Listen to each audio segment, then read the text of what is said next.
끝없이 펼쳐진 메마른 광야에 서늘한 바람이 불어오고 잔잔한 갈릴리 호숫가 위로 눈부신 아침 햇살이 비치기 시작합니다. 그 평화로운 풍경 속으로 부드럽지만 단단한 발걸음을 내디디는 한 사람이 있어요. 아픈 사람들의 눈물을 닦아주고 마음속 깊은 상처까지 어루만져 주시는 예수님의 이야기랍니다. 거친 폭풍우조차 그분의 따뜻한 목소리 한 번에 곤히 잠드는 놀랍고도 아름다운 여정이 이제 막 시작되려 해요.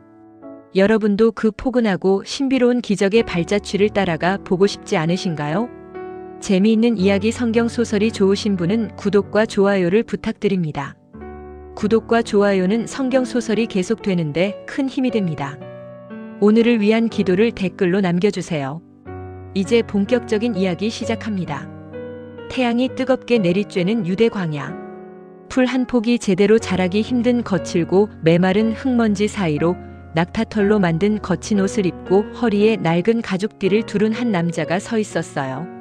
그의 이름은 요한이었습니다. 그는 들에서 나는 달콤한 꿀과 곤충들을 먹으며 지냈는데 사람들에게 아주 중요한 소식을 전하고 있었죠. 여러분, 마음을 완전히 돌이키고 새로운 사람이 되세요.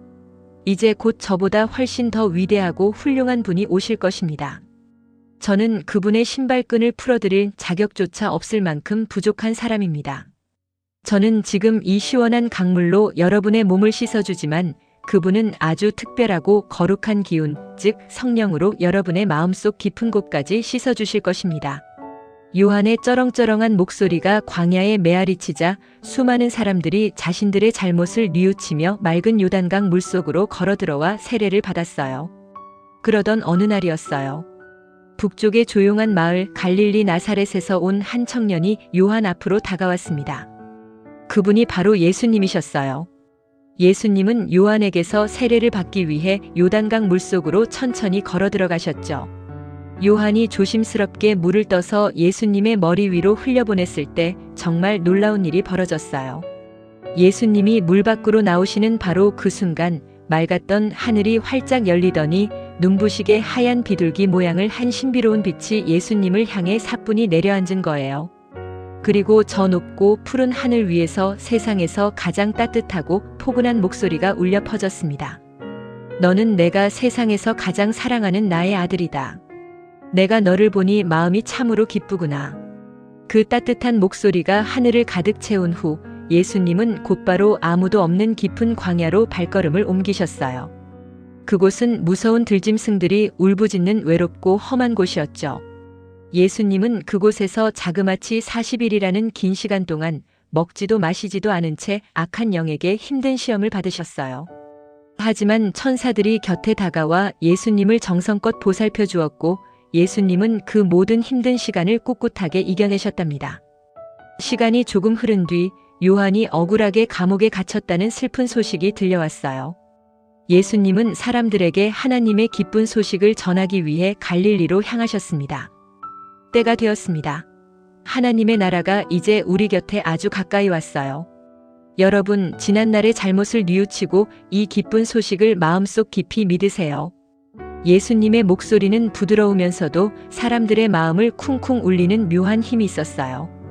어느 맑은 아침 예수님은 찰랑거리는 갈릴리 호숫가를 걷고 계셨습니다. 짠내 나는 바닷바람이 코끝을 스치는 그곳에서 시몬과 그의 동생 안드레를 보셨어요.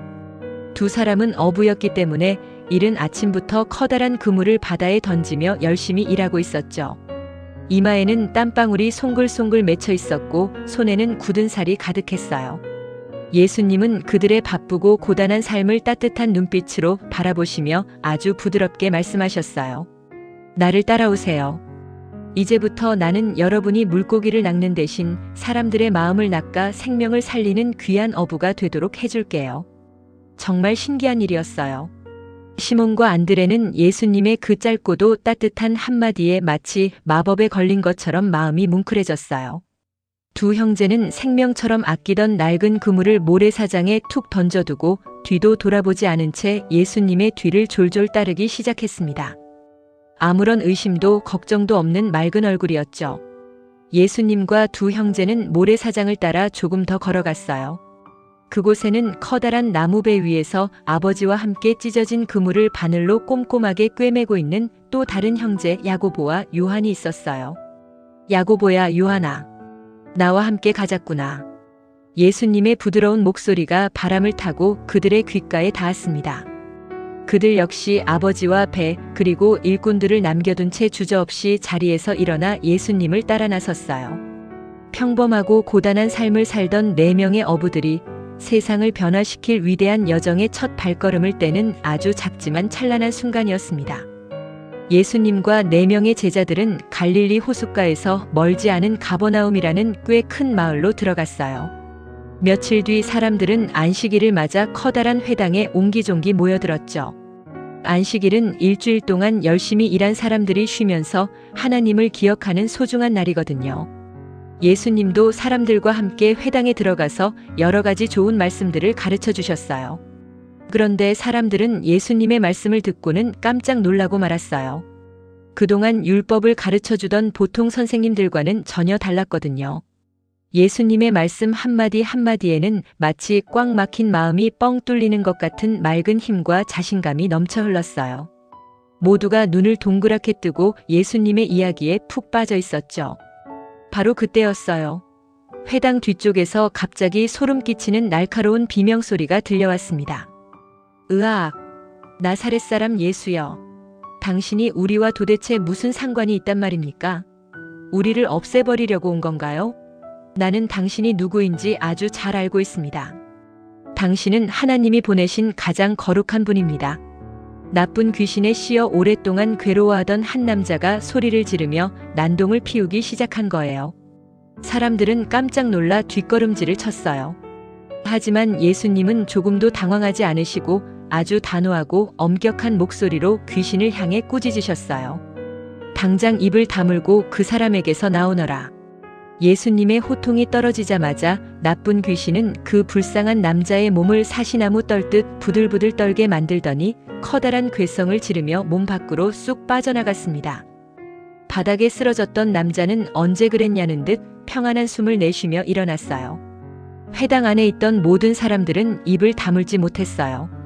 세상에, 이게 대체 무슨 일이지요? 저렇게 권위 있는 새로운 가르침은 처음 봅니다. 귀신들에게 명령을 내리니 귀신들조차 벌벌 떨며 말을 듣다니요. 이 놀라운 소문은 바람을 타고 순식간에 갈릴리 곳곳으로 퍼져나갔습니다. 회당에서 나온 예수님은 야고보, 요한과 함께 제자 시몬의 집으로 걸음을 옮기셨어요. 그런데 시몬의 집은 분위기가 무척 무거웠어요. 시몬의 장모님이 아주 심한 열병에 걸려 자리에 누워 끙끙 앓고 있었기 때문이죠. 사람들은 예수님께 다가가 걱정스러운 얼굴로 할머니의 병을 고쳐달라고 간절히 부탁했어요. 예수님은 땀을 흘리며 아파하는 할머니의 침상 곁으로 조용히 다가가셨습니다. 그리고 따뜻하고 부드러운 손으로 할머니의 주름진 손을 꼭 잡아주셨죠. 그러고는 천천히 할머니를 일으켜 세워주셨습니다. 그러자 정말 거짓말처럼 펄펄 끓던 열이 눈 녹듯 싹 사라졌어요. 할머니는 몸이 완전히 가벼워진 것을 느끼고는 환하게 웃으며 곧바로 예수님과 제자들을 위해 맛있는 식사를 준비해 주었답니다. 해가 뉘엿뉘엿 지고 온 세상이 붉게 물들 무렵 가버나움 마을 전체가 시끌벅적해졌어요. 낮 동안 예수님이 보여주신 놀라운 일들을 전해들은 수많은 사람들이 앞다투어 시몬의 집 문 앞으로 몰려들었거든요. 눈이 보이지 않는 사람, 걷지 못하는 사람, 마음이 아픈 사람까지 동네의 온갖 환자들과 귀신 들린 사람들이 예수님을 만나기 위해 모여든 거예요. 문 앞은 발 디딜 틈조차 없었죠. 예수님은 피곤한 기색 하나 없이 그 많은 사람들을 일일이 보듬어 주셨어요. 굽은 등을 어루만지시고 상처난 곳을 닦아주시며 각양각색의 병을 앓는 사람들을 모두 고쳐주셨습니다. 나쁜 귀신들도 쫓아내 주셨는데 귀신들이 예수님이 누구인지 알고 떠들려고 하자 예수님은 쉿 하시며 그들이 말하는 것을 단호하게 막으셨어요. 다음 날 새벽 아직 해가 뜨지도 않아 세상이 캄캄하고 고요할 때였어요. 예수님은 조용히 자리에서 일어나 아무도 없는 외딴 곳으로 가셨습니다. 그곳에서 눈을 감고 하늘을 향해 기도를 드리고 계셨죠. 아침이 밝아오자 시몬과 제자들이 헐레벌떡 예수님을 찾아왔어요. 예수님, 동네 사람들이 모두 예수님만 찾고 난리예요. 하지만 예수님은 빙긋 웃으시며 말씀하셨어요. 우리는 이제 다른 가까운 마을들로 가야 합니다. 그곳 사람들에게도 이 기쁜 소식을 전해주어야 하거든요. 내가 이 세상에 온 이유가 바로 그것이니까요. 그렇게 예수님은 온 갈릴리를 돌아다니시며 회당에서 말씀을 전하시고 귀신들을 쫓아내셨어요. 그러던 어느 날 아주 무서운 피부병에 걸려 온몸이 망가진 한 사람이 예수님께 다가와 털썩 무릎을 꿇고 엎드렸어요. 사람들에게 전염될까봐 마을에서 쫓겨나 혼자 외롭게 살아야 했던 불쌍한 사람이었죠. 선생님께서 마음만 먹으시면 저를 이 무서운 병에서 깨끗하게 고쳐주실 수 있습니다. 제발 도와주세요. 그의 목소리는 간절하게 떨리고 있었어요. 예수님은 그를 가만히 바라보시며 마음 깊은 곳에서부터 끓어오르는 불쌍함을 느끼셨어요.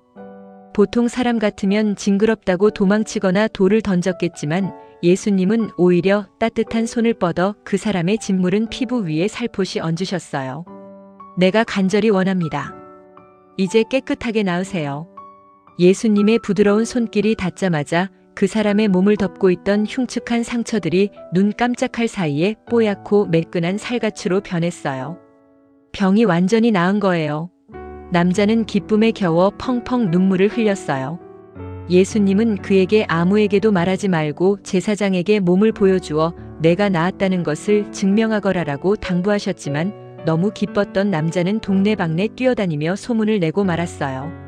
그 바람에 사람들은 구름대처럼 더 많이 몰려들었고 예수님은 이제 사람들이 많은 동네로 대놓고 들어가시기가 힘들어져서 바깥에 조용하고 외딴 곳에 머무르셔야 했답니다. 그래도 사람들은 예수님의 따뜻한 사랑과 놀라운 기적을 찾아 사방에서 예수님이 계신 곳으로 끊임없이 모여들었습니다. 며칠의 시간이 조용히 흐른 뒤 예수님께서 다시 가버나움 마을로 돌아오셨습니다. 예수님이 어느 집에 머물고 계신다는 소문은 마치 마른 풀에 번지는 불길처럼 순식간에 온 동네로 퍼져나갔어요. 골목길 구석구석에서 사람들이 몰려들기 시작하더니 이내 집 안은 물론이고 문 밖까지 발 디딜 틈조차 없이 꽉 들어찼습니다. 사람들은 서로 어깨를 부딪히며 발돋움을 했고 까치발을 들어서라도 예수님의 얼굴을 한번 보고 그분의 따뜻한 목소리를 듣고 싶어 안달이 났어요. 예수님은 그 덥고 비좁은 공간에서도 조금도 불편한 기색 없이 사람들을 향해 하나님의 크고 놀라운 사랑에 대해 정성껏 이야기해 주고 계셨습니다. 바로 그 시각 흙먼지가 날리는 골목길 저편에서 아주 특별한 4명의 청년이 땀을 뻘뻘 흘리며 걸어오고 있었어요. 그들의 어깨에는 낡고 거친 들것이 하나 들려 있었는데 그 위에는 몸을 전혀 움직이지 못하는 중풍병자 친구가 누워 있었죠. 이 불쌍한 친구는 오랜 세월 동안 혼자서는 밥을 먹을 수도 세수를 할 수도 없는 깊은 절망 속에 갇혀 살았습니다. 하지만 4명의 친구들은 포기하지 않았어요.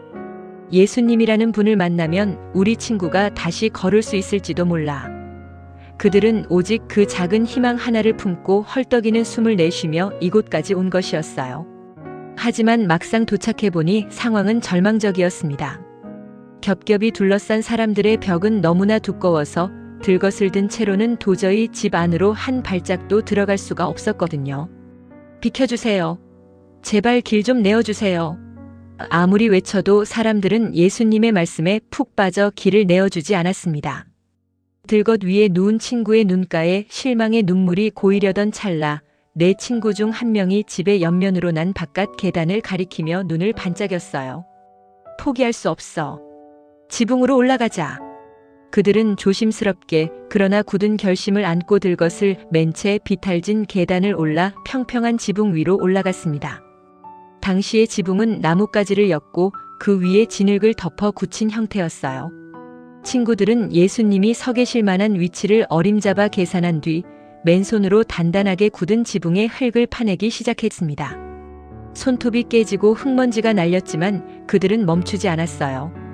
집 안에서는 한참 예수님의 말씀이 이어지고 있었는데 갑자기 천장에서 부스럭하는 소리와 함께 마른 흙먼지가 쏟아져 내리기 시작했습니다.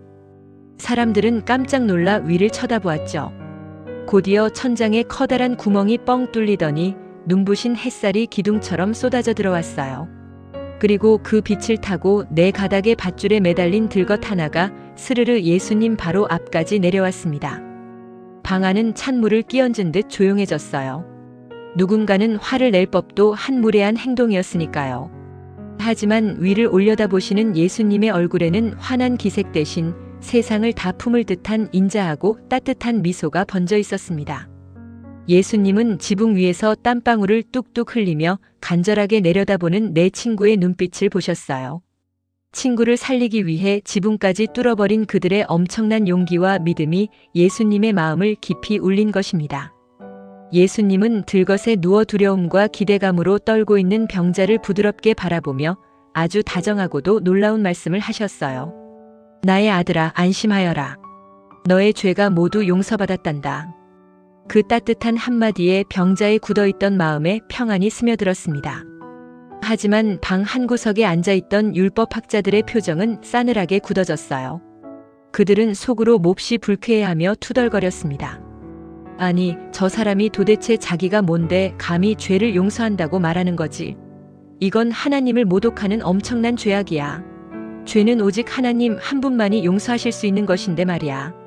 예수님은 그들의 삐딱하고 차가운 마음속 생각을 훤히 꿰뚫어 보셨습니다. 그리고 그들을 향해 조용하지만 힘있는 목소리로 물으셨어요. 어찌하여 당신들은 마음속에 그런 나쁜 생각을 품고 있습니까?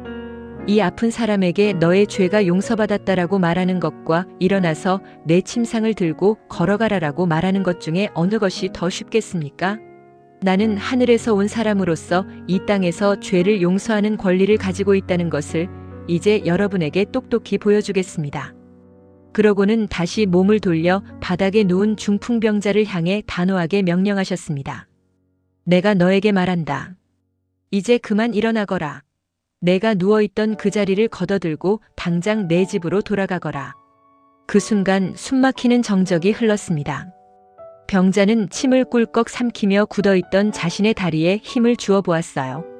그러자 기적 같은 일이 벌어졌습니다. 수십 년 동안 감각조차 없던 메마른 다리에 뜨거운 피가 돌기 시작하더니 근육에 힘이 솟아난 거예요. 그는 천천히 상체를 일으켰고 부들거리는 다리를 곧게 펴며 바닥에서 벌떡 일어섰습니다. 아, 내가 일어섰어. 다리가 움직여. 그는 자신을 짓누르던 낡은 침상을 번쩍 집어들고는 기쁨의 눈물을 흘리며 껑충껑충 뛰기 시작했어요.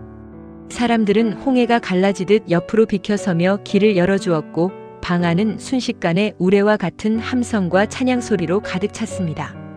지붕 위의 친구들은 얼싸안고 울었고 사람들은 세상에 우리가 살면서 이런 놀라운 일은 처음 봅니다. 라며 하나님께 깊은 감사를 드렸습니다. 이 기적 같은 일이 있은 후 예수님은 시원한 바람이 부는 갈릴리 호숫가로 나가셨습니다. 수많은 사람들이 또다시 파도처럼 밀려들었고 예수님은 찰랑이는 물결을 배경 삼아 그들에게 삶의 지혜와 사랑을 가르쳐 주셨어요. 가르침을 마치고 길을 걷던 중 예수님은 세관이라고 불리는 작은 천막 앞을 지나가게 되셨습니다. 그곳에는 알페오의 아들 레위라는 사람이 앉아 있었어요.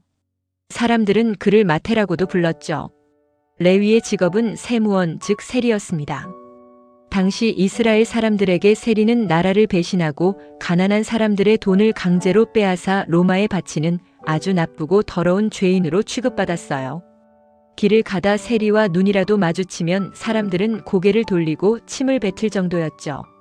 레위는 책상 위에 쌓인 차가운 동전들을 만지작거리며 매일 밤낮으로 외로움에 시달리고 있었습니다. 돈은 많았지만 아무도 그에게 따뜻한 인사를 건네지 않았으니까요. 그런데 그때 예수님께서 레위의 책상 앞으로 다가오셨습니다. 레위는 화들짝 놀라 고개를 숙였어요. 저 거룩하신 분이 나 같은 더러운 죄인에게 왜 다가오시는 거지? 하지만 예수님은 레위를 꾸짖거나 혐오스러운 눈빛으로 보지 않으셨어요.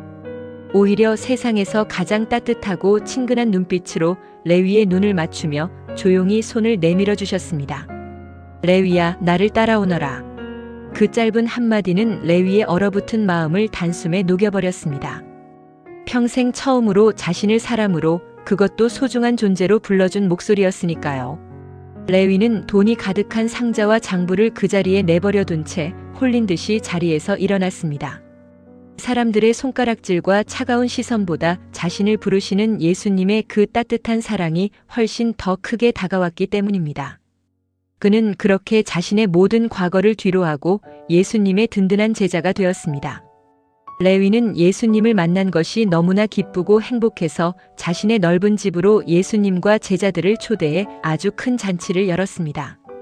맛있는 빵과 향긋한 고기, 달콤한 과일이 상다리가 부러지도록 차려졌어요. 이 잔치에는 레위의 친구들, 즉 마을에서 손가락질 받던 다른 세리들과 죄인들도 잔뜩 모여들었습니다. 평소 같으면 아무도 거들떠보지 않을 사람들이 모여 앉아 예수님과 함께 웃고 떠들며 맛있는 음식을 나누어 먹고 있었죠. 그곳은 차별도 미움도 없는 따뜻한 천국 같았습니다. 그런데 열려있는 창문 너머로 이 화기애애한 모습을 훔쳐보며 얼굴을 찌푸리는 사람들이 있었어요. 바로 규칙을 칼같이 지키는 율법학자들과 바리새인들이었습니다.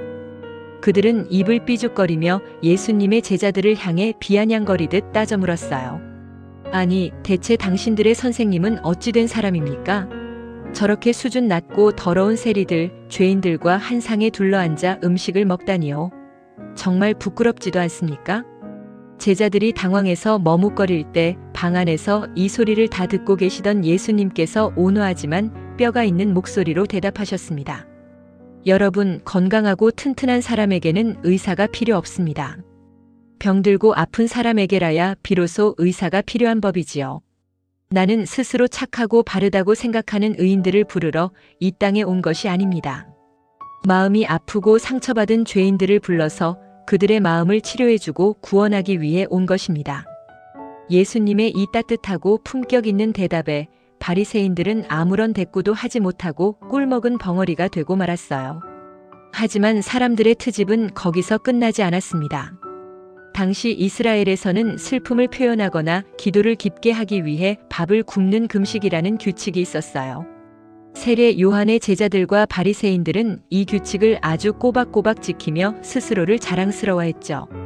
하루는 그들이 예수님께 찾아와 불만 섞인 목소리로 물었습니다.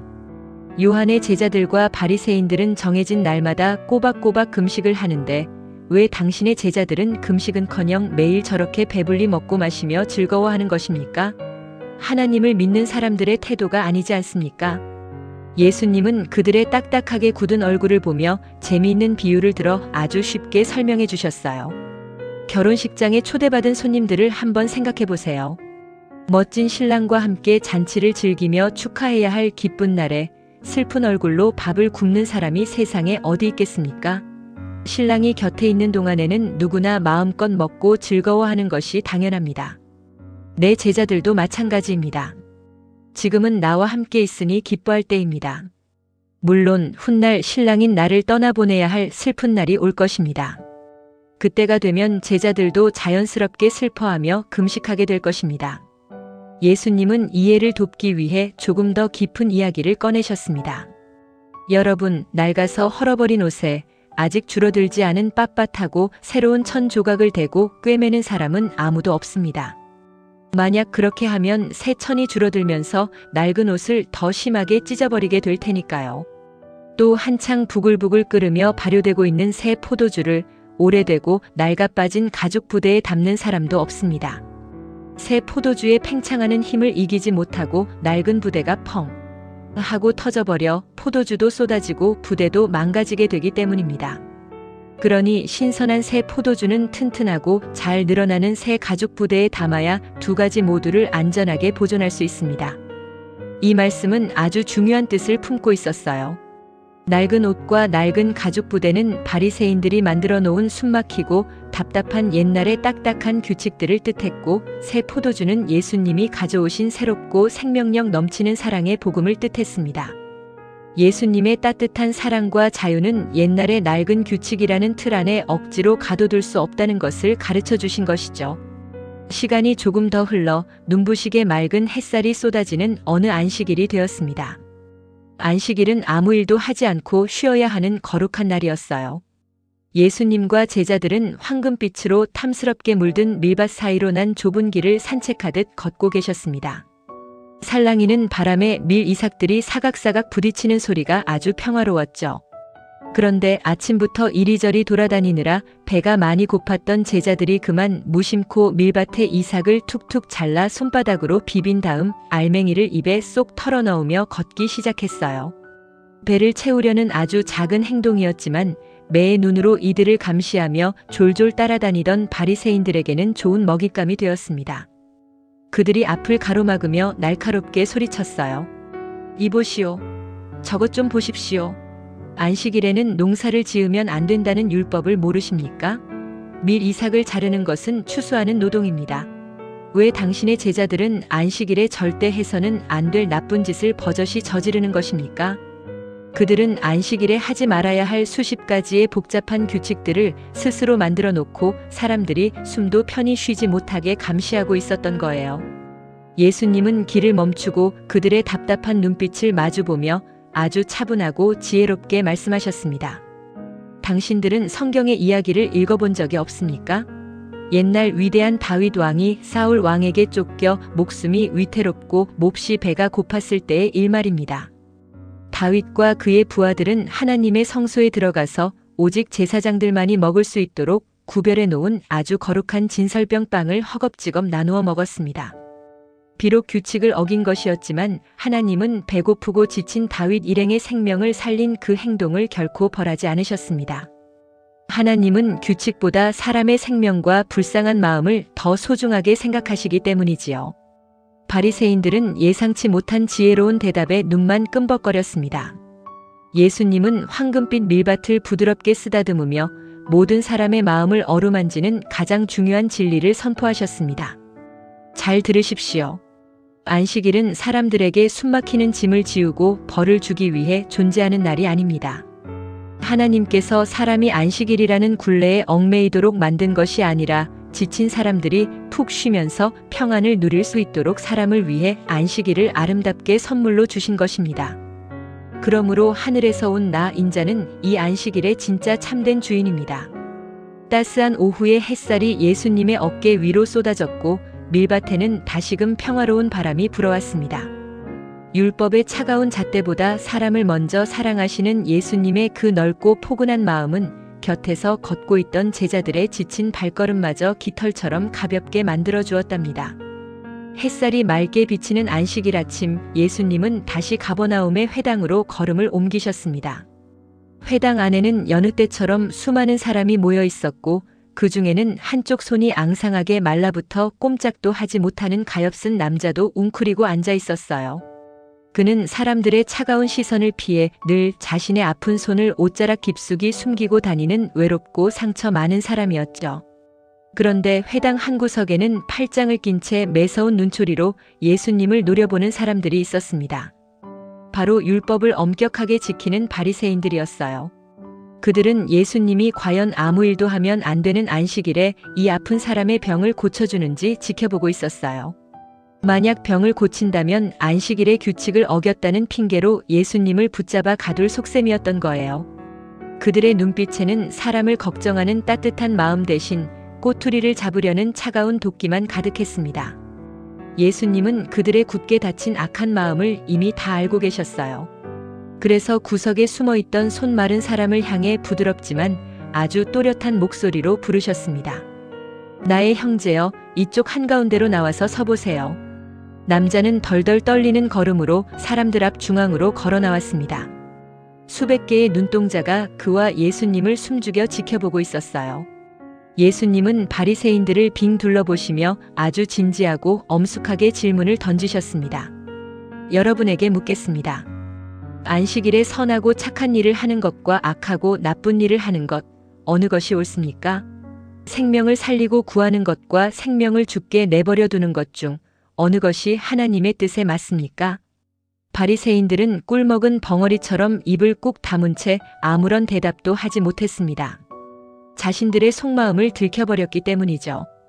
예수님은 마음이 돌덩이처럼 굳어버린 그들을 보며 몹시 슬퍼하셨고 한편으로는 크게 분노하셨어요. 하지만 예수님의 시선이 손 마른 사람에게 닿았을 때 그 눈빛은 한없이 포근한 봄햇살처럼 부드럽게 변했습니다.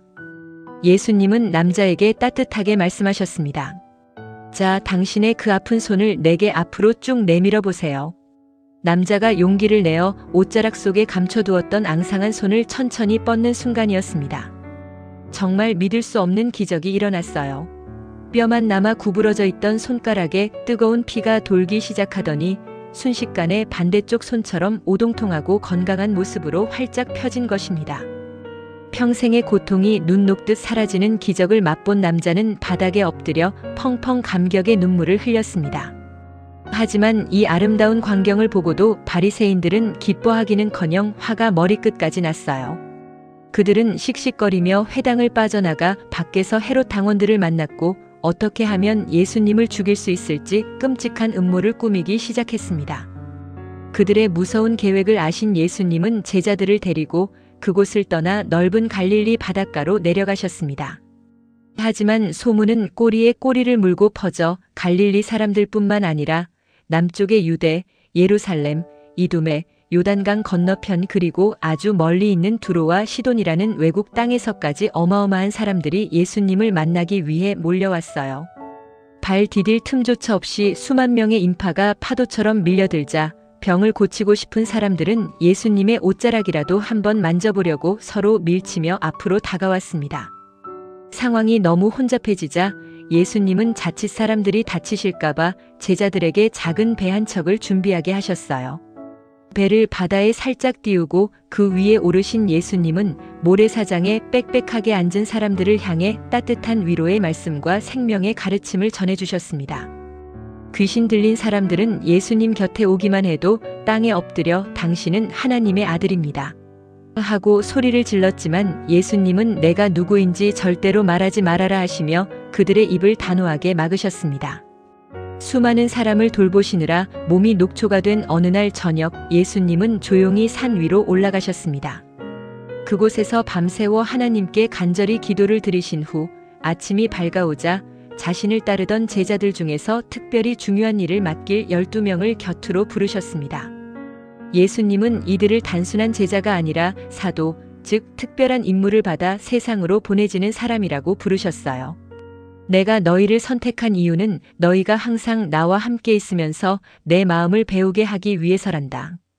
그리고 너희를 세상 곳곳으로 보내어 아름다운 복음을 전하게 하고 아픈 사람들을 고치며 귀신을 쫓아내는 놀라운 능력을 선물로 주기 위해서란다. 예수님의 부르심을 받은 12제자의 이름은 이렇습니다. 예수님이 베드로라는 튼튼한 바위 같은 별명을 지어주신 시몬, 우레의 아들들이라는 씩씩한 별명을 얻은 야고보와 요한 형제 그리고 안드레, 빌립, 바돌로메, 마텐, 도마, 알페오의 아들 야고보, 타데오, 가나안 사람 시몬, 마지막으로 훗날 예수님을 배신하게 될 가룟 유다까지. 서로 성격도 직업도 달랐던 평범한 이 12명은 예수님의 부르심 덕분에 세상을 완전히 뒤바꿀 위대한 빛의 사자들로 새롭게 태어나게 되었습니다. 산 위에서 불어오는 따스한 바람이 이들의 가슴 벅찬 새로운 시작을 조용히 축복해주고 있었습니다. 산에서 내려오신 예수님과 12제자는 어느 커다란 집으로 들어가셨습니다. 하지만 쉴 틈도 없었어요. 예수님이 돌아오셨다는 소식을 듣고 또다시 수많은 사람들이 구름대처럼 집 안팎으로 몰려들었기 때문이죠. 사람들이 얼마나 빽빽하게 모여들었는지 예수님과 제자들은 식탁에 둘러앉아 빵 한 조각 편히 먹을 시간조차 나지 않았습니다. 밀려드는 환자들의 상처를 닦아주고 거친 마음을 다독여 주시느라 예수님의 이마에는 쉴 새 없이 땀방울이 흘러내렸어요. 이러한 소식은 멀리 고향 마을에 있던 예수님의 가족들에게까지 전해졌습니다. 그런데 가족들의 마음은 근심으로 가득 찼어요. 동네 사람들과 율법학자들이 퍼뜨린 나쁜 소문 때문이었습니다. 예수라는 청년이 미쳐서 정신이 나갔대. 밥도 안 먹고 매일 수만 명을 몰고 다니면서 이상한 행동을 한다지 뭐야. 가족들은 덜컥 겁이 났습니다. 그들은 행여나 예수님이 사람들에게 큰 돌팔매질을 당하거나 억울한 일에 휘말릴까 걱정되어 서둘러 짐을 챙겨 예수님을 붙잡아 집으로 데려가려고 가버나움을 향해 발걸음을 재촉했습니다. 한편 예수님이 계신 집 안에서는 또 다른 불쾌한 소동이 벌어지고 있었습니다. 먼 예루살렘에서부터 잘난 척하며 내려온 율법학자들이 사람들 사이를 비집고 들어와 아주 고약한 거짓말을 퍼뜨리기 시작한 거예요. 여러분, 저 사람을 믿지 마십시오. 저 예수는 바알세불이라는 끔찍한 귀신의 왕에게 단단히 씌어 있습니다. 저 사람이 귀신을 쫓아내는 능력도 다 귀신의 왕에게 빌려온 속임수에 불과하단 말입니다. 순박한 사람들은 학자들의 무서운 말에 마음이 흔들려 웅성거리기 시작했어요.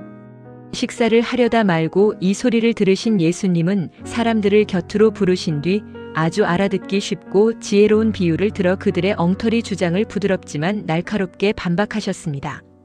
한번 잘 생각해 보십시오. 사탄이 어떻게 자기 편인 사탄을 스스로 쫓아낼 수 있겠습니까? 만약 어느 나라가 두 편으로 쫙 갈라져서 자기들끼리 매일 치고받고 싸운다면 그 나라는 결코 버티지 못하고 무너지고 말 것입니다. 한 집안의 가족들도 마찬가지입니다. 가족끼리 으르렁거리며 싸우면 그 집안은 박살이 나고 맙니다. 사탄도 마찬가지 아닐까요? 사탄이 만약 자기 부하들을 스스로 내쫓고 싸운다면 사탄의 나라는 힘을 잃고 영원히 끝장나버릴 것입니다. 그러니 내 힘이 사탄에게서 나왔다는 당신들의 말은 앞뒤가 전혀 맞지 않는 어리석은 생각입니다. 예수님은 눈을 동그랗게 뜨고 듣는 사람들을 향해 더 깊은 이야기를 이어가셨어요. 힘이 아주 센 장사의 집에 들어가서 그 사람의 물건을 빼앗으려면 어떻게 해야 할까요? 당연히 먼저 그 힘센 장사를 밧줄로 꽁꽁 묶어버려야만 집안의 물건을 마음대로 꺼내올 수 있겠지요? 내가 귀신을 쫓아내는 것도 바로 이런 이치입니다. 내가 사탄보다 훨씬 더 강한 하나님의 능력과 성령의 힘을 가지고 있기 때문에 마귀들을 꽁꽁 묶어서 내쫓고 불쌍한 사람들을 자유롭게 풀어줄 수 있는 것입니다. 그리고 예수님은 분위기를 엄숙하게 바꾸시며 아주 중요하고도 무서운 경고를 덧붙이셨습니다. 내가 진실로 여러분에게 말합니다. 사람들이 짓는 모든 죄와 나쁜 말들은 다 용서받을 수 있습니다.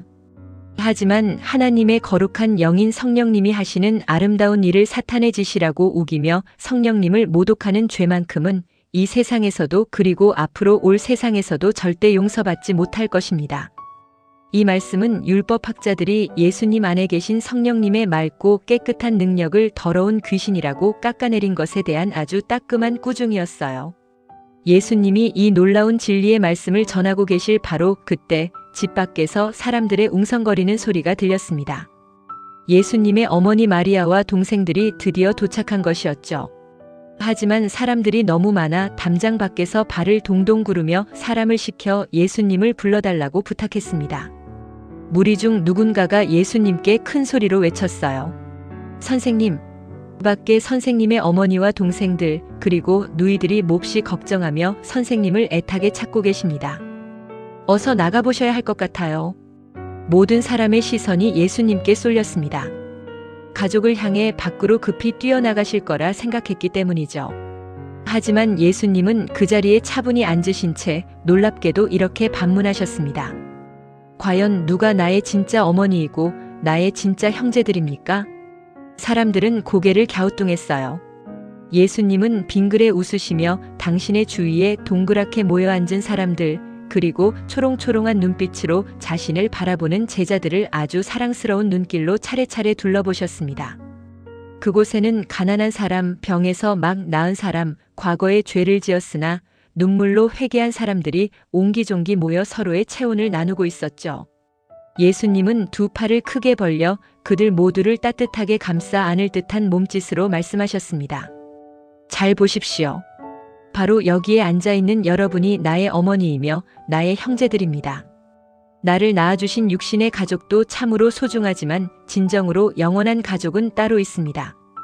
누구든지 하나님의 거룩하고 따뜻한 뜻을 마음속에 깊이 깨닫고 그 뜻대로 서로 사랑하며 살아가는 사람이라면 그 사람이야말로 나의 진짜 형제요, 자매요, 핏줄보다 더 진한 나의 어머니입니다. 집안에 모인 사람들의 가슴 속에 뜨거운 눈물이 차올랐습니다. 세상에서 버림받고 손가락질당하던 그들이 한순간에 온 우주를 지으신 하나님의 가장 고귀하고 사랑받는 가족으로 새로 태어났기 때문입니다. 창밖으로 저무는 노을빛이 작은 방 안을 붉게 물들이며 이 땅에 처음으로 생겨난 가장 크고 아름다운 새로운 가족의 탄생을 따스하게 비추고 있었습니다. 어느 화창한 날 갈릴리 호숫가에는 시원한 바람이 불어오고 잔잔한 물결이 햇살을 받아 반짝이고 있었습니다. 예수님께서 다시 바닷가로 나오시자 소문을 들은 사람들이 사방에서 끝도 없이 몰려들기 시작했어요. 어제보다 오늘 더 아침보다 낮에 더 많은 사람이 구름대처럼 모여들었죠. 엄마 품에 안긴 어린아이부터 지팡이를 짚은 할아버지, 병을 고치고 싶어 애타는 마음으로 찾아온 사람들까지 호숫가 모래사장은 발 디딜 틈조차 없었습니다. 사람들은 예수님의 따뜻한 미소와 생명력 넘치는 말씀을 하나라도 더 듣기 위해 서로 앞자리를 차지하려고 애를 썼습니다. 너무 많은 사람이 몰려와 예수님이 서 계실 자리조차 좁아지자 예수님은 호수 위에 떠 있는 작은 나룻배 한 척에 올라타셨습니다. 제자들이 노를 저어 배를 못해서 조금 떨어지게 하자 배는 훌륭한 강단이 되었고 찰랑이는 물결은 예수님의 부드러운 목소리를 사람들에게 멀리까지 전해주는 천연 마이크 역할을 해주었어요. 사람들은 육지에 길게 줄지어 앉아 배 위에 앉으신 예수님을 호기심 가득한 눈빛으로 바라보았습니다. 예수님은 사람들의 눈높이에 맞추어 누구나 쉽게 이해할 수 있는 재미있는 비유라는 이야기 보따리를 하나둘씩 풀어놓기 시작하셨습니다. 여러분 모두 내 말에 귀를 기울여 잘 들어보세요. 어느 날 한 농부가 밭에 씨앗을 뿌리러 나갔습니다. 농부가 한 움큼 씨앗을 쥐고 휙휙 뿌리는데 어떤 씨앗들은 사람들이 밟고 다니는 단단한 길가에 툭 떨어졌어요. 그러자 하늘을 날아가던 새들이 쪼르르 날아와서 그 씨앗들을 콕콕 쪼아 홀딱 먹어버리고 말았지요. 또 어떤 씨앗들은 흙이 아주 얇게 덮인 돌밭에 떨어졌습니다. 흙이 얕다 보니 싹은 금방 뾰족하게 올라왔지만 해가 쨍쨍 내리쬐자 뿌리를 깊게 내리지 못해서 그만 뜨거운 햇볕에 바싹 말라 죽고 말았습니다. 사람들은 예수님의 이야기에 푹 빠져들어 고개를 끄덕였습니다. 농사를 짓는 이스라엘 사람들에게는 너무나 익숙하고 생생한 풍경이었으니까요. 예수님은 계속해서 부드러운 목소리로 이야기를 이어가셨습니다. 또 어떤 씨앗들은 가시덤불이 엉켜있는 곳에 떨어졌어요. 씨앗이 싹을 틔우고 쑥쑥 자라나려고 했지만 뾰족하고 거친 가시덤불이 햇빛을 가리고 숨통을 꽉 조여버리는 바람에 결국 열매를 맺지 못하고 시들어버렸습니다. 하지만 여러분 걱정하지 마세요. 마지막으로 어떤 씨앗들은 영양분이 가득하고 촉촉한 아주 좋은 땅에 떨어졌답니다. 그 씨앗들은 튼튼하게 뿌리를 내리고 무럭무럭 자라나서 원래 심었던 것보다 30배, 60배, 아니 무려 100배나 되는 엄청나게 많고 탐스러운 열매를 맺었답니다.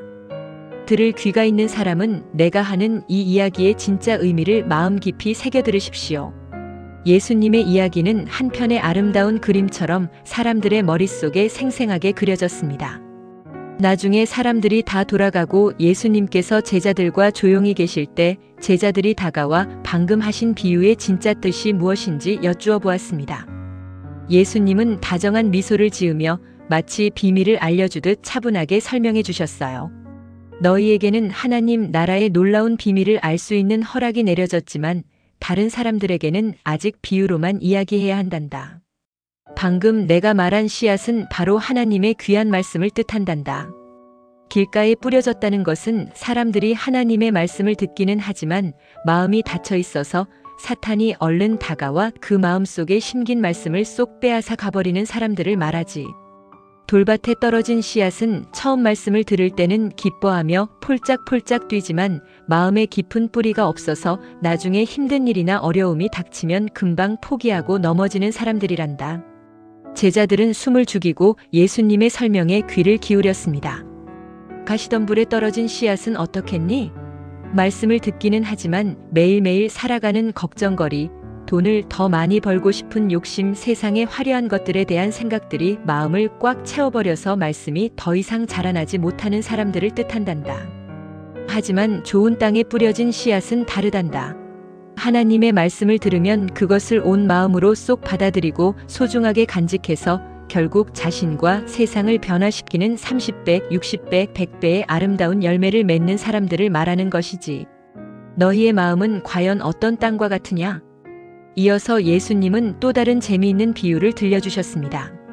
너희 중에 밤에 등불을 켜서 그것을 캄캄한 그릇 아래나 침대 밑에 숨겨두는 사람이 있느냐? 당연히 없겠지. 등불은 방 안을 환하게 비추기 위해 가장 높은 등잔대 위에 올려두는 법이란다. 이처럼 숨겨진 것은 언젠가 반드시 드러나고 감추어진 비밀은 모두 세상에 밝혀지기 마련이다. 그러니 너희는 지금 듣는 이 생명의 말씀을 마음속에만 꼭꼭 숨겨두지 말고 세상 사람들에게 환하게 비추는 등불이 되어야 한다. 너희가 다른 사람의 이야기를 주의 깊게 들어주고 사랑을 베풀수록 하나님도 너희에게 더 넘치는 사랑과 은혜를 부어주실 것이란다. 호숫가의 맑은 바람을 타고 예수님의 가르침은 계속되었습니다. 이번에는 자연의 신비로움을 빗대어 하나님 나라를 설명해 주셨어요. 하나님의 나라는 마치 이런 것과 같단다. 어떤 사람이 밭에 씨앗을 훌훌 뿌려 놓았어. 그리고 밤낮으로 자고 일어나며 자신의 일상을 보내지. 그런데 그 사람은 씨앗이 도대체 흙 속에서 어떻게 싹을 틔우고 어떻게 자라나는지 그 신비로운 원리를 다 알지는 못한단다. 하지만 땅은 스스로 마법처럼 생명을 길러내지. 처음에는 연약한 싹이 돋고 그 다음에는 파릇파릇한 이삭이 나오고 마침내 이삭의 속이 꽉 찬 황금빛 곡식이 맺히게 된단다. 그리고 곡식이 다 익어 추수할 때가 되면 농부는 기쁜 마음으로 낫을 들고 가서 그 열매를 거두어 드린단다. 하나님의 나라도 이처럼 우리가 다 이해할 수 없는 신비로운 방법으로 조용히 하지만 반드시 성장하고 열매를 맺는 법이지요. 마지막으로 예수님은 아주 작은 씨앗 하나를 손가락으로 가리키며 말씀하셨습니다. 하나님의 나라를 또 무엇에 비유할 수 있을까? 그래, 겨자씨와 같다고 할 수 있겠구나. 겨자씨는 땅에 심을 때는 세상에 있는 그 어떤 씨앗보다도 보잘것없이 작고 가볍단다. 후 불면 날아갈 정도로 작지.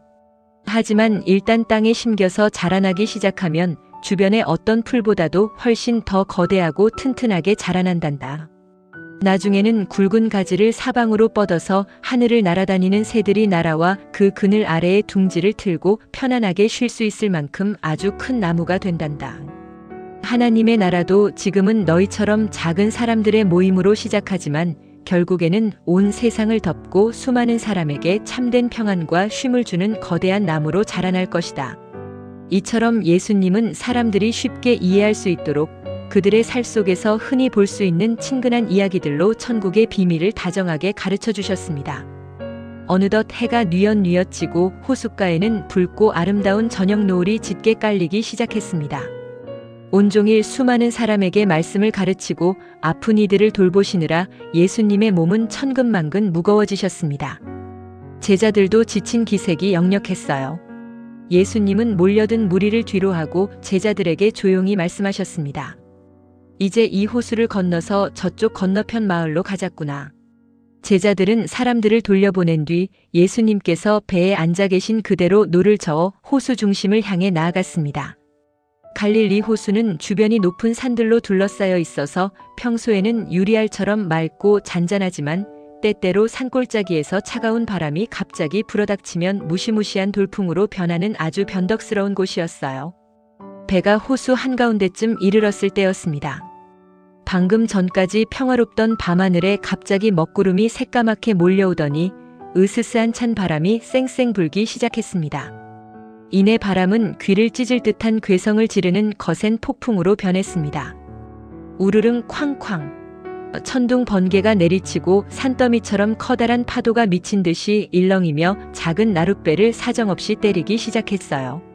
집채만 한 파도가 배 안으로 쉴 새 없이 덮쳐오자 순식간에 배 안은 물로 가득 차올랐고 금방이라도 차가운 어둠 속으로 꼬르륵 가라앉을 것만 같은 절체절명의 위기 상황이 닥쳤습니다. 이 배에 타고 있던 제자들 중 베드로, 안드레, 야고보, 요한은 평생 갈릴리 호수에서 잔뼈가 굵은 베테랑 어부들이었어요. 웬만한 파도에는 눈도 깜짝하지 않을 그들이었지만 이번 폭풍은 달랐습니다. 그들의 오랜 경험과 기술로도 도저히 손을 쓸 수 없는 생명의 위협을 느끼게 하는 엄청난 재난이었죠.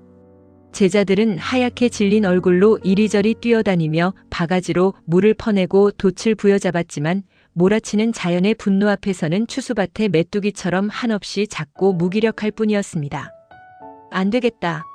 이대로 가다간 우리 모두 물고기 밥이 되고 말 거야. 배가 가라앉고 있어. 더 빨리 물을 퍼내. 그야말로 아비규환의 지옥이 따로 없었습니다. 그런데 이렇게 배가 뒤집히기 일보 직전의 끔찍한 혼란 속에서도 너무나 이상한 일이 벌어지고 있었습니다. 배의 맨 뒤쪽 거센 파도가 가장 먼저 부딪히는 고물 쪽에서 예수님께서 머리에 부드러운 베개를 베고 아주 평온한 얼굴로 깊은 잠에 빠져 계신 것이었어요.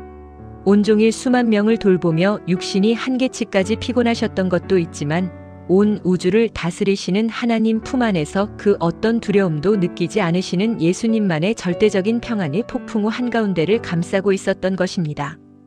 하지만 공포에 질려 이성을 잃은 제자들에게는 그런 평안이 보일 리 없었습니다. 그들은 당장 숨이 넘어갈 듯한 목소리로 예수님이 누워 계신 곳으로 달려갔습니다. 파도 소리 때문에 소리가 묻히자 그들은 예수님의 어깨를 거칠게 마구 흔들며 절규하듯 소리쳤어요. 선생님, 선생님, 제발 일어나 보세요. 지금 잠이 오십니까? 폭풍에 배가 박살나서 우리가 다 물에 빠져 죽게 생겼단 말입니다. 우리가 이렇게 죽어가고 있는데 선생님은 우리가 어떻게 되든 아무런 상관도 없으신 겁니까? 제발 우리를 좀 살려주세요. 물에 흠뻑 젖은 제자들의 목소리에는 원망과 극도의 두려움이 섞여 있었습니다. 제자들의 다급한 부름에 예수님께서 천천히 눈을 뜨셨습니다. 예수님의 얼굴에는 당황한 기색이나 폭풍에 대한 두려움이 단 한 점도 없으셨습니다. 젖은 옷을 털며 자리에서 조용히 일어서신 예수님은 미친 듯이 요동치며 배를 삼킬 듯 으르렁거리는 시커먼 바다와 그 위를 휘몰아치는 거센 바람을 무섭고도 위험 있는 눈빛으로 바라보셨습니다. 그리고 온 우주를 창조하신 분의 압도적인 권위를 담아 폭풍을 향해 아주 크고 단호한 목소리로 꾸짖으셨습니다. 바람아, 당장 잠잠하여라. 바다야, 고요해져라. 예수님의 입술에서 떨어진 그 짧은 한마디 명령은 천둥 번개 소리보다 더 강력하게 온 호수를 뒤흔들었습니다. 그러자 도저히 믿을 수 없는 소름 돋는 기적이 눈앞에 펼쳐졌습니다. 방금 전까지 배를 집어삼킬 듯 포효하며 날뛰던 미친 바람이 마치 무서운 주인의 불호령을 들은 강아지처럼 순식간에 꼬리를 내리고 그 자리에 딱 멈춰 섰습니다. 산더미 같던 파도도 눈 녹듯 사르르 가라앉더니 호수는 언제 폭풍이 불었냐는 듯 거대한 유리 거울처럼 잔잔하고 고요해졌습니다. 먹구름 사이로 뚫고 나온 부드러운 달빛만이 찰랑이는 수면 위를 평화롭게 비추고 있었죠. 방금 전까지 살려달라고 악을 쓰던 제자들은 너무나 충격적이고 순식간에 벌어진 이 놀라운 변화 앞에 입을 쩍 벌린 채 숨소리조차 내지 못했습니다. 뼛속까지 시리던 공포가 지나간 자리에 이제는 설명할 수 없는 경이로움과 낯선 두려움이 소름처럼 돋아났습니다. 폭풍을 완전히 제압하신 예수님은 뱃바닥에 주저앉아 덜덜 떨고 있는 제자들을 향해 천천히 몸을 돌리셨습니다. 그리고 부드럽지만 뼈를 때리는 듯한 묵직한 목소리로 그들에게 질문을 던지셨습니다.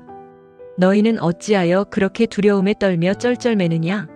내가 너희와 함께 배에 타고 있는데도 아직도 나를 온전히 믿는 믿음이 너희에게 그토록 없느냐? 이 말씀은 제자들의 다친 마음을 두드리는 사랑의 꾸중이었습니다. 매일 예수님 곁에서 수많은 환자가 낫고 귀신이 쫓겨나는 기적을 보았으면서도 정작 자신들의 생명이 위태로운 순간이 닥치자 예수님이 하나님의 아들이라는 사실을 까맣게 잊고 눈앞의 파도만 바라보며 두려워했던 제자들의 약한 믿음을 일깨워 주신 것이지요. 제자들은 부끄러움에 고개를 푹 숙였습니다. 하지만 그들의 가슴 속에서는 아까 폭풍을 보았을 때의 공포와는 차원이 다른 거룩하고 신비로운 두려움이 쿵쾅거리며 소용돌이치고 있었습니다. 그들은 잔잔해진 밤바다를 바라보며 서로의 소매를 붙잡고 떨리는 목소리로 속삭였습니다. 세상에 대체 이분이 누구시기에 사람의 힘으로는 절대 어찌할 수 없는 저 거센 바람과 무서운 바다마저도 이분의 말씀 한마디에 꼼짝 못하고 복종한단 말인가? 우리가 모시고 있는 이 선생님은 단순한 인간이 아니야. 참으로 하나님의 거룩한 아들이 분명해. 그날 밤 갈릴리 호수 한가운데를 유유히 가로지르는 작은 배 안에는 바람 소리도 파도 소리도 아닌 오직 예수님의 위대하심을 깨달은 제자들의 거친 숨소리와 깊은 경외감만이 맴돌고 있었습니다. 어둠을 뚫고 지나온 그들의 항해는 단순한 바다를 건넌 것이 아니라 자신들의 얕은 믿음의 한계를 건너 진정한 구원자를 만나는 기적의 시간이었습니다. 지난밤에 무시무시했던 폭풍우가 언제 그랬냐는 듯 거짓말처럼 사라지고 아침 햇살이 갈릴리 바다 건너편 거라사라는 이방인들의 땅을 부드럽게 비추고 있었습니다. 밤새 생사의 갈림길에서 두려움에 떨었던 제자들은 잔잔해진 물결을 가르며 배가 육지에 닿자마자 안도의 한숨을 푹 내쉬었어요. 배의 바닥이 모래사장에 부드럽게 닿는 소리와 함께 예수님께서 가장 먼저 배에서 내려 낯선 땅에 발을 내디디셨습니다. 그런데 예수님께서 무태 오르시기가 무섭게 저 멀리 어둡고 음침한 돌무덤 사이에서 무언가가 무서운 속도로 달려오기 시작했습니다. 그것은 야생 짐승이 아니라 온몸에 상처가 가득한 한 남자였어요. 그 남자의 모습은 정말이지 너무나 처참하고 끔찍했습니다. 헝클어진 머리카락과 찢어진 옷 사이로 보이는 그의 몸은 뾰족한 돌에 긁히고 베인 상처들로 피투성이었고 손목과 발목에는 끊어진 굵은 쇠사슬과 족쇄의 흔적이 흉터처럼 남아 있었어요. 사실 그는 오랫동안 아주 지독하고 끔찍한 귀신에게 사로잡혀 있었습니다. 마을 사람들은 그가 난동을 부릴 때마다 무거운 쇠사슬로 꽁꽁 묶어두려 했지만 귀신이 주는 엄청난 괴력 때문에 그는 번번이 쇠사슬을 엿가락처럼 뚝뚝 끊어버렸죠. 아무도 그를 말리거나 통제할 수 없었습니다. 가족에게도 마을 사람들에게도 버림받은 그는 차가운 무덤가와 거친 산속을 밤낮 없이 홀로 헤매며 짐승처럼 울부짖고 날카로운 돌로 자신의 몸을 자해하는 지옥 같은 고통 속에 살고 있었던 것입니다. 짐승처럼 으르렁거리며 달려오던 남자는 놀랍게도 예수님 앞까지 오자마자 땅바닥에 납작 엎드려 큰 소리로 절규하기 시작했습니다. 가장 높으신 하나님의 아들 예수님, 도대체 저와 무슨 상관이 있으십니까? 제발 부탁입니다. 저를 더 이상 괴롭히지 말아주십시오. 이것은 남자의 진짜 목소리가 아니라 남자의 몸을 조종하고 있던 악한 귀신이 예수님의 거룩한 능력 앞에서 두려움에 떨며 지르는 비명이었습니다. 예수님은 이미 그 남자를 보시자마자 이 더러운 귀신아, 그 불쌍한 사람에게서 당장 나오너라 하고 단호하게 명령하셨기 때문입니다. 예수님께서 엎드려 있는 그를 꿰뚫어 보시며 엄격하게 물으셨습니다. 내 이름이 무엇이냐? 그러자 귀신이 덜덜 떨며 대답했습니다. 제 이름은 군대입니다. 저희의 수가 군대처럼 셀 수 없이 아주 많기 때문입니다. 자그마치 수천 마리나 되는 악한 귀신들이 이 한 사람의 몸과 마음을 점령하고 그를 끔찍하게 괴롭히고 있었던 것입니다. 귀신들은 예수님께서 자신들을 이거라사 지방 밖으로 영영 쫓아내실까봐 겁에 질려 애원했습니다. 마침 저 멀리 산기슭에는 마을 사람들이 기르는 거의 2,000마리나 되는 거대한 돼지떼가 우글거리며 먹이를 먹고 있었어요. 우리를 쫓아내시려거든 제발 저 돼지떼에게로 들어가게 허락해 주십시오. 예수님께서 고개를 끄덕이시며 짧게 허락하시자 그 끔찍한 군대 귀신들은 남자의 몸에서 빠져나와 산비탈의 돼지떼 속으로 우르르 몰려 들어갔습니다. 그러자 평화롭게 풀을 뜯던 2,000마리의 돼지떼가 갑자기 미친 듯이 발작을 일으키며 꿀꿀거리기 시작했어요. 돼지들은 무언가에 쫓기듯 가파른 비탈길을 미친 듯이 내달리더니 그대로 갈릴리 바다를 향해 뛰어들어 모두 물속에 빠져 죽고 말았습니다. 순식간에 벌어진 어마어마하고 기괴한 광경이었습니다. 돼지를 치던 사람들은 눈앞에서 벌어진 믿을 수 없는 일에 하얗게 질려버렸습니다. 그들은 뒤도 돌아보지 않고 헐레벌떡 마을과 들판으로 달려가 사람들에게 이 엄청난 사건을 덜덜 떨며 전했습니다. 소문을 들은 거라사 마을 사람들은 도대체 무슨 일이 일어난 것인지 확인하기 위해 우르르 예수님이 계신 바닷가로 몰려나왔어요. 그런데 그곳에 도착한 마을 사람들은 돼지떼가 죽은 것보다 더 충격적인 장면을 보게 되었습니다. 밤낮으로 무덤가를 떠돌며 사람들을 공포에 떨게 했던 그 미치광이 남자가 아주 깨끗하고 단정한 옷을 입은 채 예수님의 발치에 고요히 앉아 있는 것이 아니겠습니까?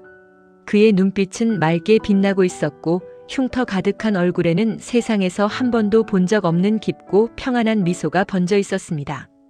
수십 년 동안 그를 괴롭히던 지옥의 고통에서 완전히 벗어나 진짜 사람의 모습을 되찾은 것입니다. 하지만 어리석게도 마을 사람들은 한 사람의 영혼이 구원받은 기쁨보다 자신들의 재산인 돼지 2,000마리를 한꺼번에 잃어버린 사실에 더 큰 분노와 두려움을 느꼈습니다. 예수님의 놀라운 능력이 오히려 겁이 났던 그들은 예수님께 다가와 제발 우리 마을에서 떠나달라고 차갑게 부탁했습니다. 자신들의 삶을 귀찮게 흔들어 놓지 말라는 뜻이었지요. 예수님은 사람들의 어두운 마음을 보시고 슬퍼하시며 아무런 불평 없이 다시 돌아갈 배에 오르셨습니다. 그때 귀신에게서 벗어나 새 생명을 얻은 남자가 다급히 달려와 예수님의 배에 오르려 하며 간절히 매달렸습니다. 예수님, 제발 저도 선생님과 함께 가게 해주십시오. 선생님을 평생 모시며 살고 싶습니다. 자신을 살려주신 생명의 은인 곁을 결코 떠나고 싶지 않았던 그의 뺨에는 뜨거운 감사의 눈물이 흐르고 있었어요. 하지만 예수님은 따뜻한 손길로 그의 어깨를 감싸 안으며 아주 부드럽지만 특별한 임무를 주셨습니다. 아니다. 너는 이제 사랑하는 너의 집, 너의 가족들에게로 돌아가거라. 그리고 그들에게 가서 하나님께서 너를 얼마나 불쌍히 여기셨는지, 그리고 내게 얼마나 놀랍고 위대한 일을 베풀어 주셨는지 남김없이 모두 이야기해 주어라. 남자는 예수님의 깊은 뜻을 깨닫고 고개를 크게 끄덕였습니다. 그는 곧장 데가볼리라는 커다란 10개의 도시가 있는 지역으로 달려가 예수님이 자신에게 베풀어 주신 기적과 사랑을 만나는 사람마다 널리 전파하기 시작했어요. 그의 진심 어린 이야기를 들은 모든 사람들은 놀라움에 입을 다물지 못했답니다. 예수님과 제자들이 배를 타고 다시 갈릴리 바다를 건너 유대 땅으로 돌아오셨습니다. 배가 호숫가에 도착하자마자 예수님을 애타게 기다리던 수많은 무리가 또다시 구름대처럼 몰려들어 예수님을 겹겹이 에워쌌습니다. 사람들의 열기와 웅성거리는 소리로 바닷가는 순식간에 시장통처럼 시끌벅적해졌어요. 바로 그때 사람들 사이를 다급하게 뚫고 들어오며 거친 숨을 몰아쉬는 한 남자가 있었습니다. 그의 이름은 야이로였습니다. 야이로는 회당을 관리하고 사람들을 지도하는 회당장이라는 아주 높고 존경받는 직분을 가진 사람이었어요. 평소 같으면 채통을 지키며 우아하게 걸었겠지만 지금 그는 체면이고 뭐고 다 내던진 채 땀범벅이 된 얼굴로 달려오고 있었습니다. 야이로는 흙먼지가 날리는 바닥에 무릎을 꿇고 주변 사람들의 시선은 아랑곳하지 않은 채 예수님의 발 앞에 얼굴을 파묻으며 처절하게 울부짖었습니다. 선생님, 제발 도와주십시오. 제게 눈에 넣어도 아프지 않을 12살 된 어린 딸아이가 있는데 지금 이름 모를 몹쓸 병에 걸려 죽어가고 있습니다. 숨이 꼴깍꼴깍 넘어가고 있어요. 부디 제 집에 오셔서 우리 불쌍한 아가에게 그 거룩한 손을 얹어 생명을 불어넣어 주십시오. 제발 제 딸아이를 살려주십시오. 아버지의 피 끓는 눈물과 애원 속에는 세상을 다 잃은 듯한 깊은 절망과 오직 예수님만이 이 비극을 멈출 수 있다는 간절한 믿음이 섞여 있었습니다. 예수님은 땅에 엎드린 아버지를 따뜻하게 일으켜 세우시고는 두말하지 않고 곧장 야이로의 집을 향해 발걸음을 재치게 옮기셨습니다. 조금만 참으세요. 내가 가겠습니다. 예수님의 든든한 등 뒤로 수천 명의 사람들도 이 놀라운 기적을 구경하기 위해 우르르 밀려들며 함께 따라가기 시작했습니다. 골목길은 발 디딜 틈조차 없이 꽉 막혀 사람들은 서로의 어깨를 짓누르고 발을 밟아가며 예수님을 밀치듯 따라가고 있었습니다. 숨막히는 열기 속 그러나 그 복잡한 군중 한가운데에는 누구보다 간절하고 조용한 기적을 꿈꾸는 또 다른 한 영혼이 예수님을 향해 떨리는 손을 뻗고 있었습니다. 숨막히게 빽빽한 사람들 틈바구니 속에는 무려 12년이라는 길고 끔찍한 세월 동안 혈루증이라는 병을 앓고 있는 가여운 여인이 있었습니다. 혈루증은 몸에서 계속해서 피가 멈추지 않고 흐르는 아주 고통스러운 병이었어요. 이 병 때문에 여인의 삶은 완전히 망가져 있었습니다. 용하다는 수많은 의사를 찾아다니며 아픈 치료를 견뎌보았지만 병은 낫지 않았고 약값을 대느라 평생 모은 전 재산마저 다 날려버려 이제는 빈털터리가 되고 말았습니다. 게다가 엎친 데 덮친 격으로 병세는 하루가 다르게 점점 더 깊어져 하루하루 숨을 쉬는 것조차 버거울 지경이었어요. 하지만 무엇보다 여인을 가장 괴롭게 만든 것은 사람들의 차가운 시선이었습니다. 당시 이스라엘의 율법에서는 피를 흘리는 병을 가진 사람을 아주 불길하고 부정한 사람으로 취급했어요. 그래서 그녀가 만지는 물건도 그녀와 부딪히는 사람도 모두 부정해진다고 믿었죠. 사람들은 그녀를 피했고 가족들마저 그녀를 멀리했습니다. 12년 동안 단 한 번도 누군가의 따뜻한 포옹을 받아본 적 없는 지독하게 외롭고 상처받은 영혼이 바로 이 여인이었습니다. 희망의 불씨가 완전히 꺼져가던 어느 날 그녀는 갈릴리 마을을 떠들썩하게 만든 예수님에 대한 놀라운 소문을 듣게 되었습니다. 눈먼 자의 눈을 뜨게 하시고 걷지 못하는 자를 뛰게 하신다는 그 사랑의 기적 이야기. 여인의 가슴 속에 설명할 수 없는 뜨거운 믿음이 불꽃처럼 타오르기 시작했습니다. 맞아, 그분이라면, 그 거룩한 예수님이라면 나를 살리실 수 있을 거야. 굳이 그분 앞에 나서서 내 부끄러운 병을 말씀드리지 않아도 괜찮아. 그저 무리들 뒤로 몰래 다가가서 그분의 옷자락 끝부분이라도 살짝 만질 수만 있다면 내 지긋지긋한 이 병도 눈 녹듯 싹 나을 수 있을 거야. 여인은 덜덜 떨리는 몸을 이끌고 거리로 나왔습니다. 사람들이 너무 많아 어깨가 부서질 듯 밀쳐졌지만 그녀는 마지막 남은 안간힘을 다해 틈새를 파고들며 예수님의 등 뒤로 조금씩 다가갔습니다. 심장이 터질 듯 쿵쾅거렸습니다. 마침내 예수님의 뒷모습이 눈앞에 다가온 순간 그녀는 조심스럽게 마른 손을 뻗어 펄럭이는 예수님의 겉옷 자락을 살포시 쥐었습니다. 그 순간이었습니다. 여인의 몸을 12년 동안 끈질기게 괴롭히며 흐르던 피의 근원이 거짓말처럼 뚝 멈췄습니다. 메말랐던 몸에 따뜻한 생명력이 돌기 시작했고 그녀는 자신의 몸을 옥죄던 그 끔찍한 병이 완전히 그리고 영원히 뿌리 뽑혔다는 것을 온몸의 감각으로 또렷하게 느낄 수 있었습니다. 기쁨과 충격에 휩싸인 그녀는 벅찬 숨을 내쉬며 뒤로 물러섰습니다. 그런데 바로 그때 앞을 향해 바쁘게 걸어가시던 예수님께서 우뚝 걸음을 멈추셨습니다. 예수님은 자신의 몸에서 누군가를 치유하는 엄청난 생명의 능력이 빠져나간 것을 즉시 알아차리셨어요. 예수님은 무리를 빙 둘러보시며 물으셨습니다. 누가 내 옷에 손을 대었습니까? 제자들은 너무 황당하다는 듯 고개를 저으며 대답했습니다. 예수님, 사방을 둘러보십시오. 수천 명의 사람들이 이렇게 앞뒤로 밀치고 부딪히고 난리인데 누가 손을 대었냐고 물으시면 저희가 어찌 알겠습니까? 제자들의 말도 일리가 있었지만 예수님은 결코 물러서지 않으셨습니다. 단순한 부딪힘이 아니라 간절한 믿음으로 다가온 그 한 영혼을 직접 만나 그 깊은 상처까지 어루만져 주고 싶으셨기 때문입니다. 예수님은 그 일을 행한 여인을 찾기 위해 계속해서 군중 속을 따뜻한 눈빛으로 살피셨습니다. 여인은 이제 자신의 병이 나았다는 사실보다 부정한 몸으로 거룩한 선생님의 옷을 만진 죄로 큰 혼이 날지도 모른다는 두려움에 사시나무 떨듯 부들부들 떨기 시작했습니다. 하지만 예수님의 눈빛이 자신을 향하자 그녀는 더 이상 숨길 수 없다는 것을 깨달았어요. 그녀는 예수님 발 앞에 납작 엎드려 눈물을 펑펑 흘리며 자신이 얼마나 고통스럽게 살아왔는지 그리고 방금 어떻게 옷자락을 만져 병이 낫게 되었는지 그 모든 진실을 하나도 빠짐없이 고백했습니다. 무리들은 숨을 죽이고 예수님의 입술을 바라보았습니다. 부정함을 타박하실까 걱정하던 여인의 귀에 세상에서 가장 따스하고 다정한 목소리가 들려왔습니다. 나의 딸아, 너의 굳건한 믿음이 너를 완전히 구원하였단다. 이제 아무 걱정 말고 평안히 가거라. 그 끔찍했던 병의 고통에서 벗어나 이제부터는 건강하고 행복하게 살아가거라. 예수님은 그녀를 딸이라고 부르시며 질병의 치유뿐만 아니라 그녀의 짓밟힌 자존감과 12년의 깊은 마음의 상처까지도 완벽하게 회복시켜 주셨습니다. 하지만 이 아름답고 감동적인 치유의 시간이 흐르는 동안 옆에서 애가 타들어가는 사람이 있었습니다. 바로 죽어가는 딸을 생각하며 1분 1초가 피마르는 회당장 야이로였지요. 여인의 일로 발걸음이 지체된 바로 그 순간 야이로의 집에서 심부름꾼들이 어두운 표정으로 달려왔습니다.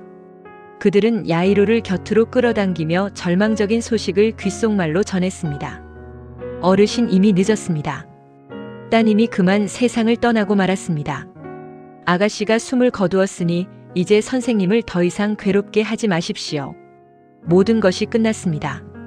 그 말을 들은 야이로의 다리에 힘이 쫙 빠지며 그 자리에 털썩 주저앉았습니다. 하늘이 무너져 내리는 듯한 슬픔이 아버지를 덮쳤습니다.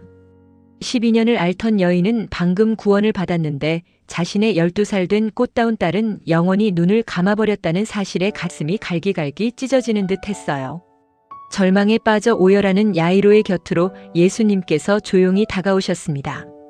사람들의 비관적인 말을 모두 듣고 계셨던 예수님은 덜덜 떠는 야이로의 어깨를 꽉 잡아주시며 흔들림 없는 강인한 목소리로 말씀하셨습니다. 야이로야, 절대 두려워하지 마십시오. 사람들의 말에 흔들리지 말고 오직 나를 믿기만 하십시오. 당신의 딸은 괜찮을 것입니다. 이 짧은 말씀 한마디에 묘한 힘이 실려 있었습니다. 예수님은 수많은 무리를 멈춰 세우신 뒤 오직 베드로와 야고보, 그리고 야고보의 동생 요한, 이렇게 3명의 제자만을 데리고 야이로의 집으로 발걸음을 재촉하셨습니다. 집에 도착해보니 상황은 몹시 처참했습니다. 마당에는 이미 장례식을 준비하는 사람들이 모여 피리를 슬프게 불어대고 있었고, 가족과 친척들은 땅을 치며 대성통곡을 하고 있었습니다. 집안은 짙은 슬픔과 죽음의 그림자로 꽉 차 있었어요. 예수님은 시끄럽게 우는 사람들을 비집고 들어가 집 한가운데 서서 아주 당당하고 평온하게 말씀하셨습니다. 여러분, 왜 이렇게 소란을 피우며 슬피 우십니까? 멈추십시오. 이 아이는 죽은 것이 아닙니다. 그저 깊은 잠을 자고 있을 뿐입니다. 그러자 엉엉 울던 사람들의 울음소리가 순식간에 차가운 비웃음으로 바뀌었습니다. 아니, 저 선생님이 드디어 정신이 나갔나? 숨이 멎고 몸이 차갑게 식은 걸 우리가 똑똑히 봤는데 잠을 잔다니. 사람들은 어이없다는 듯 예수님을 향해 비아냥거리고 손가락질을 해댔습니다. 하지만 예수님은 그들의 조롱에 아랑곳하지 않으시고 믿음 없이 시끄러운 사람들을 모두 집 밖으로 내보내셨습니다. 방 안에는 이제 짙은 고요가 내려앉았습니다. 예수님은 아이의 부모와 3명의 제자만을 데리고 하얀 천을 덮고 누워있는 소녀의 방으로 조심스럽게 들어가셨습니다. 방 안은 창문으로 스며드는 따스한 햇살만이 비추고 있었어요. 예수님은 창백하게 식어버린 어린 소녀의 침상 곁으로 다가가 몸을 낮추셨습니다. 그리고 아주 다정하고 따뜻한 손길로 소녀의 작고 차가운 손을 꼭 잡아주셨습니다. 예수님의 눈빛은 세상을 창조하신 하나님의 무한한 사랑으로 빛나고 있었습니다. 예수님은 누워있는 아이를 깊이 바라보시며 마치 아침에 늦잠 자는 사랑스러운 딸을 깨우듯 다정하면서도 생명력이 꽉 찬 목소리로 말씀하셨습니다. 달리다굼. 이 말은 번역하면 사랑하는 소녀야, 내가 내게 말한다. 이제 그만 일어나거라. 라는 뜻이었습니다. 그 말씀이 방 안을 울리는 순간 아무도 상상하지 못했던 가장 경이로운 기적이 눈앞에 펼쳐졌습니다. 창백했던 소녀의 뺨에 순식간에 발그레한 핏기가 돌기 시작하더니 가슴이 작게 오르락 내리락하며 따뜻한 숨결이 터져나왔습니다. 굳게 감겨있던 소녀의 긴 속눈썹이 파르르 떨리더니 이내 맑고 초롱초롱한 두 눈이 번쩍 뜨였습니다. 소녀는 마치 달콤한 낮잠에서 막 깨어난 아이처럼 가볍게 기지개를 켜더니 자리에서 사뿐히 일어나 방 안을 사박사박 걸어다니기 시작했습니다. 12살의 어린 소녀가 죽음의 문턱을 넘어 다시 생명의 땅으로 돌아온 것입니다. 이 믿을 수 없는 부활의 기적 앞에서 부모는 너무나 큰 충격과 벅찬 감격에 휩싸여 넋을 잃고 말았습니다. 어머니는 엉엉 소리내어 울며 아이를 으스러져라 품에 안았고 아버지 야이로는 예수님의 발에 얼굴을 비비며 감격의 눈물을 쏟아냈습니다. 제자들도 소름이 돋는 경외감에 입을 다물지 못했지요. 예수님은 이 놀랍고 성스러운 순간이 동네방네 퍼져 사람들의 구경거리가 되는 것을 원하지 않으셨습니다.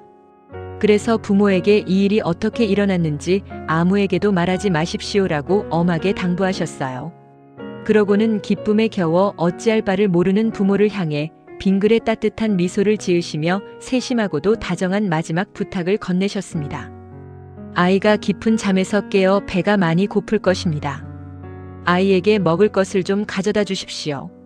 죽음을 이기신 우주의 창조자께서 보여주신 이토록 인간적이고 포근한 사랑에 방 안은 세상 그 어느 곳보다 따뜻한 천국의 빛으로 가득 채워지고 있었습니다.